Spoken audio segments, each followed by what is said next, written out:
Benoît Beaudoin est avec nous pour parler d'UFC. Comment ça va, Ben? À merveille, mon cher. Excellent. UFC 325, Alexander Volkanovski cimente son statut de légende. Il a défendu avec succès sa ceinture des 145 livres le week-end dernier contre Diego Lopez et ça a été facile. Ça a été une brillante performance de sa part, vétéran combattant australien. Presque un jeu blanc. Un juge lui a donné 5 rounds, les deux autres 4 sur 5. Très efficace avec sa technique, son jeu de pied. Toucher sans se faire toucher, c'est vraiment la base des sports de combat, tu seras d'accord. Pas la performance la plus spectaculaire, mais bref, il va être capable de revenir et encore se battre 1 à 2 fois en 2026, et c'est ce qu'il voulait. Donc, bravo à Volkanovski.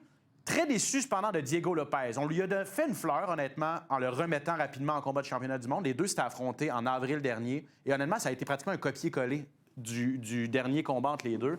Puis honnêtement, on se dit, pour que Lopez puisse venir à bout d'un grand champion comme Volkanovski, il doit ouvrir la machine un petit peu plus que ça. Puis il s'est juste contenté d'essayer d'échanger avec le champion, pas essayer de changer le rythme et tout ça. Donc je pense qu'il va s'en vouloir lorsqu'il va regarder ce combat-là. Apparemment, il avait les deux pieds, il s'est fracturé les deux pieds durant le combat.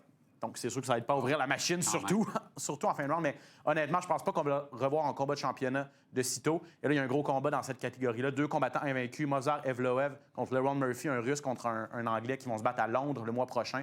Et le prochain aspirant va sortir de ce combat-là. Prochain adversaire de Volkanovski qui, directement au temple de renommée, la 8e victoire en combat de championnat à 145 livres, ça égale José Aldo. Quand même. Il y a un combattant français, lui, qui, au rythme où vont les choses, va y aller aussi au Temple de la Renommée. Il est inarrêtable. Honnêtement, je ne sais pas s'il va aller au Temple de la Renommée, mais en tout cas, il est sur une voie rapide pour un combat de championnat. Je parle de Benoît Saint-Denis, BSD pour les intimes. Et en fin de semaine, en demi-finale de l'UFC 325, il est passé au travers de Dan Hooker. Dan Hooker, c'est pas le dernier venu. C'est un gars qui est à l'UFC depuis très longtemps. C'est un bagarreur, un gars qui n'a pas beaucoup de défaites avant la limite. Mais Hooker envoyait des coups de pied, des solides coups de pied au plexus, des gros coups de poing. Benoît Saint-Denis, là, il avalait tout ça, il continuait d'avancer. C'était un char d'assaut en fin de semaine. Il n'y avait aucune chance que ce gars-là perde. Et là, ça lui fait 4 victoires de suite, 4 victoires avant la limite, exactement le profil que l'UFC recherche. Je t'en parle souvent, on veut des gars qui se donnent vraiment des bons spectacles. Donc, il a été ultra spectaculaire cette fin de semaine avec une victoire finalement par KO technique au 2e round. A fait son entrée dans le top 5 des poids légers. C'est une division très difficile, là, à 155 livres. Ouais, très relevé. Le Topuria va se battre contre Gaethje. On le sait probablement plus tard cet été. Mais honnêtement, Benoît Saint-Denis, et comme je te dis, pourrait être sur la courte liste. Mais est-ce qu'il peut éventuellement défier et vaincre un Gaethje? Ça va être...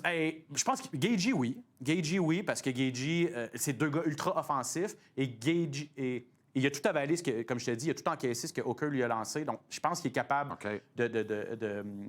d'avaler aussi ce que Gaethje va lui donner. Topuria, c'est peut-être plus difficile parce que la technique est différente, la rapidité et tout ça. Mais est-ce que ça va être le premier champion français? Hein? Oui. As-tu une petite fringale, toi, Ben? Pourquoi? Ben, tu parles avaler, ouais, c'est ça, exact. Je voulais dire encaisser. Pourquoi son lunch, c'est ça? Oui, exact. Non, pour vrai, j'ai faim. C'est vrai, j'ai pas dîné, donc voilà, tu me mets sur quelque chose.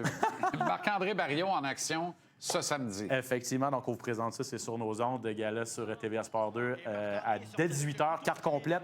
Barriault, premier combat depuis juillet 2025. Et il affronte, et là, tu me parles souvent de Scrabble, tiens ça là, Michal Oleksiejczuk. Ça va faire. Un Polonais. Ne demande pas de l'épeler, par exemple, je peux te le prononcer. Non, mais regarde ça, là. C'est à l'écran. Je suis certain qu'il y a 3 fautes là-dedans, mais qui va s'en plaindre? Personne ne va s'en rendre compte, c'est ça la beauté de la chose.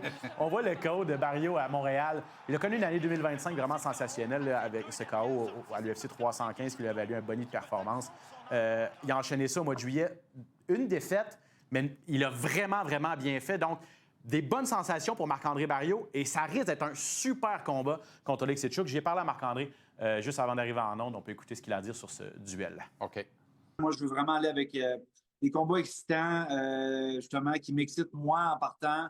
Que je sais que le UFC vont me donner parce qu'ils savent que je vais livrer la marchandise. J'ai pas envie d'avoir des gars qui vont essayer de se faire un nom sur moi, un nouveau qui vient d'arriver ou quoi que ce soit. Donc, j'ai un petit peu été j'ai devancé ça un peu, puis j'étais allé à la pêche. Ça fait un bout que j'avais les yeux sur ce gars-là.